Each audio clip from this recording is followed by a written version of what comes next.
Hello, everyone. Welcome back to Speak Smartly and Fluently, the podcast where we help you take your English to the next level. I'm your host, Sarah, and joining me today, as always, is my amazing co-host, Ben. Hey, Sarah. Hello, listeners. We're so excited you're here today because we're tackling one of the most requested topics ever, how to speak English fluently. That's right. If you've ever wondered how to improve your English speaking skills and sound more confident, this episode is for you. We're going to share practical tips, techniques, and exercises that you can use to speak English fluently. And here's the best part, everything we share today is actionable. You can start applying these tips right away. And remember, fluency doesn't mean perfection. It means being able to express yourself clearly and confidently. So, let's dive in and help you build the skills you need to speak English fluently.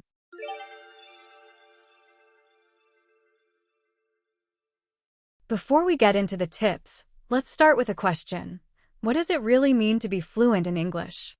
Ben, what's your take on this? Great question, Sarah. Fluency is often misunderstood.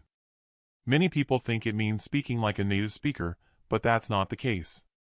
Fluency is about being able to communicate your thoughts easily and naturally without constantly pausing to think of the right words. Exactly. It's not about having a perfect accent or knowing every single word in the dictionary. It's about being comfortable using the language in real-life situations. And here's something important for our listeners, fluency doesn't happen overnight. It's a skill that you develop over time with consistent practice. Absolutely. So if you're feeling frustrated or stuck, don't worry.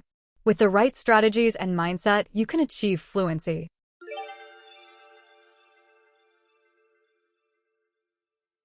Let's talk about some of the common challenges people face when trying to speak English fluently. Ben, what do you think is the biggest obstacle? I'd say one of the biggest obstacles is fear of making mistakes or being judged. That's such a common issue. And the truth is, everyone makes mistakes when they're learning a language. It's part of the process. Exactly. The key is to embrace those mistakes and learn from them. Remember, making mistakes means you're trying, and that's a good thing. Another challenge is a lack of practice.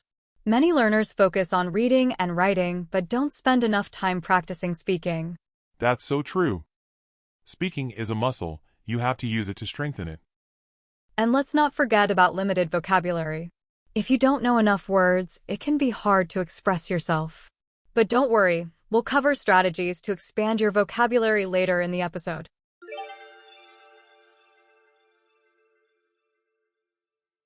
All right, let's get into the practical tips. Ben, do you want to start us off? Sure. My first tip is to practice speaking out loud every day. Even if you don't have someone to practice with, you can talk to yourself. Describe what you're doing, narrate your day, or even practice common conversations. That's a great tip. And for our listeners, don't worry if you feel silly talking to yourself. It's actually one of the most effective ways to build confidence. Absolutely. And here's another tip, shadowing. This is when you listen to a native speaker and try to mimic their speech. It's a fantastic way to improve your pronunciation and rhythm. I love shadowing. You can do this with podcasts, YouTube videos, or even movies. Just pause after each sentence and repeat what you hear. Exactly. And don't forget about thinking in English. Try to train your brain to think in English instead of translating from your native language. That's such an important habit to develop. And here's another tip, learn common phrases and expressions. Instead of memorizing individual words, focus on phrases you can use in everyday situations.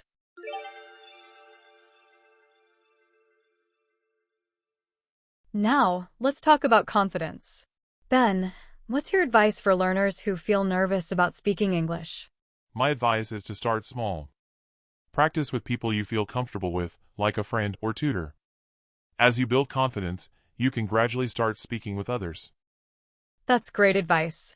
And remember, confidence comes from preparation. If you know you're going to have a conversation in English, take a few minutes to review key phrases and vocabulary. Yes. And don't be afraid to ask for clarification if you don't understand something. Most people are happy to help. And here's one more tip. Celebrate your progress. Every time you have a successful conversation, give yourself credit. It's a reminder that you're improving.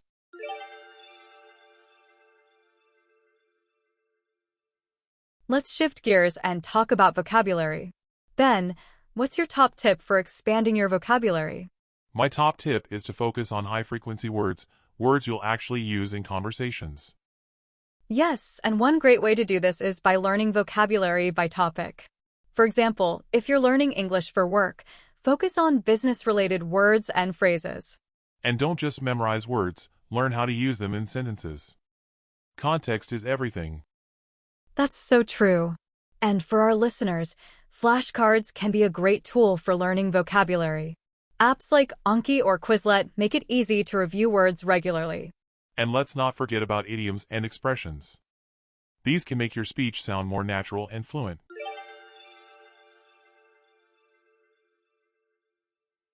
Then, let's talk about listening. How does it help with speaking fluency? Listening is so important because it helps you understand how English is spoken naturally. The more you listen, the more familiar you become with pronunciation, intonation, and sentence structure. Exactly. And listening also helps you pick up new vocabulary and expressions. For our listeners, try to incorporate listening into your daily routine. Listen to podcasts, watch English shows, or even play English music in the background. Yes, and don't just listen passively. Try to engage with what you hear. Repeat key phrases, take notes, or even pause and try to predict what will be said next.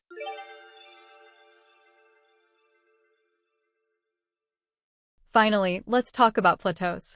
Ben, what advice do you have for learners who feel like they're not making progress? First, don't get discouraged. Plateaus are normal, and they happen to everyone. That's so true. And sometimes, a plateau is a sign that you need to challenge yourself. Try something new, like joining a conversation group or tackling a more advanced topic. And don't forget to review your goals. Sometimes, resetting your focus can reignite your motivation. Great advice, Ben. And remember, progress isn't always linear. Even if you don't see immediate results, you're still improving with every effort you make.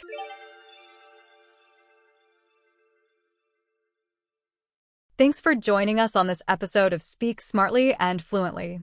We hope these tips inspire you to start practicing and improving your English speaking skills. Remember, fluency isn't about perfection, it's about communication. So don't be afraid to make mistakes and keep pushing forward. And if you found this episode helpful, please hit the like button, subscribe to our channel, and share it with anyone who might benefit. We'd also love to hear from you. Leave a comment or send us your questions and topic suggestions. Your feedback means the world to us. Thanks for listening, and as always, happy learning. You're doing great. Bye, everyone.